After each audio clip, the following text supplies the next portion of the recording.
Yes, you indeed read the title right, Celeste fans. I found the game where you constantly die over and over again at least 10,000 times in a playthrough to be relaxing. This game is filled with constant things such as, what the fuck, god fucking damn it! But overall, I found it to be an enjoyable experience that was quite relaxing. And let me tell you why. Because today I finally played Celeste. This game means a lot to people, just like how these monkey games mean a lot to me. But for definitely much better reasons. It's a story about overcoming personal issues, such as fears, anxiety, and your past. And this, of course, is symbolic to the main gameplay aspect, as you're going to be climbing over a mountain. You're going to be getting over it, so to say. This game means a lot to people because there's a lot of characters people can relate to in this, and having relatable characters obviously is a good thing in games. But how does it relate to me? This game takes place in Canada, baby. It all does this in a very simple style. There's a decent bit of dialogue in the game, but it doesn't feel like there's a lot. It doesn't take away from the main gameplay experience, which I would honestly say is a very near perfect mix of it. But that's all I'm gonna say about the story without spoiling it, because guess what? I already did just spoil it. The main game is about getting over a mountain. That is the story.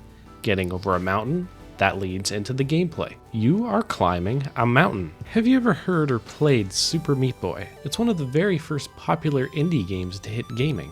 Celeste is kind of like that, except with Super Meat Boy, it makes me want to blow my brains out with how stressful the platforming can be. Like, if I'm being honest, I didn't play Celeste for the longest time because I thought it was just going to be like that again. And while I did like Super Meat Boy back then, I don't really want to play it again.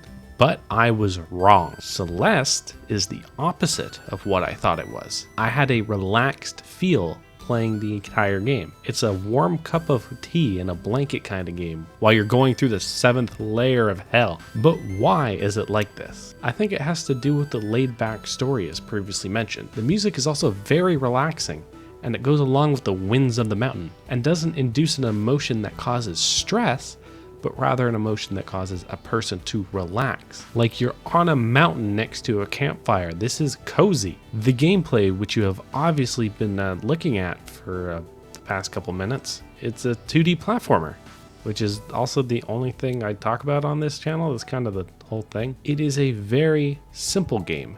You move, you dash, and you climb. Those are your 3 options. When you dash, your hair changes color, so it is very readable when you're out of dashes, which I like a lot. There's not many platformers that do this. It helps a lot. While climbing is obviously, you just climb the wall. You can wall jump from wall to wall when you're climbing, but that's about it. You can also only climb for a little bit of time. There's a limit, so you can't cheese your way up the mountain. Every screen is basically a checkpoint, so anytime you die, you just restart at the start of the screen, which makes the player more willing to experiment and try to collect stuff and explore more, which I think is great.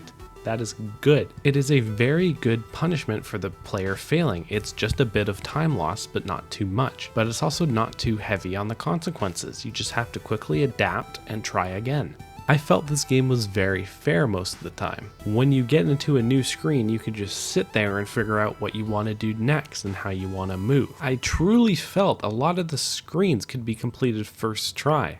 I think it is very fair when the game tries to be hard. However, is that going to happen? No, because I suck ass. But like I said, it's most of the screens. There were some times where I went into a screen and thought, there is no way someone is doing this on their first try. But those were incredibly rare, meaning I think the game is very, very fair. It also never gets boring with the platforming. Every chapter, the game is constantly throwing new mechanics at you left and right. One chapter, you're playing with the streetlight platforms, and in another chapter, you're playing with bubbles. It's kind of funny. From everything I've seen about the game before I played it, I legit thought the only levels in this game were on the mountain, and there was nothing more than that. It was just mountain. There's a lot of areas you can visit that just aren't mountain. Like there's a temple, there's a haunted hotel. There's a lot of different variants in this. Because of all this different variety, I was struggling to put the game down when I had to quit because I just wasn't ever bored. I wanted to play more. However, I think this has been 4 or 5 minutes of me being way too positive. I think we need to even it out with me being a little bit more negative, which, to be honest, my only complaint about this game would be the exploration. There is a lot to explore and find in the game, which is great. You can collect strawberries to change the ending in the game. It only changes the final picture. It really doesn't do much other than that. You can get hearts and tapes to unlock more levels, and I even found an old computer that lets you play Celeste in Celeste. This is all very cool. So why am I saying this is a negative? Well, my one issue is that every chapter is just so big and I would constantly get lost. It is incredibly hard to keep track of what I got and what I didn't get. There are many times I thought I was going a secret path I happened to find, only to realize that no, that's actually the correct direction I was intended to go in, and I just missed everything else. It made me realize that if I were to actually collect everything and do everything in this game, I would have to go gamer stance, or as the kids say, lock in, to get everything in the game, which would take a very long time if I had to guess. Or I would have to get a map on my second monitor and find all collectibles that way. And honestly, I might try to get every collectible in the future. I didn't really feel like doing it this time, which is totally fine. The game is made around getting whatever you feel like, whenever you feel like. The game even tells you this. You are not punished for missing stuff at all. You are rewarded for playing the game how you want to enjoy it. Anyone can play games however they like. Plus, I might just do that in the future anyway, since yes, I did end up enjoying my time with this game and I had a lot of fun with it. However, I just thought of another complaint I have right now, which is a major flaw for me. Strawberries are fucking terrible.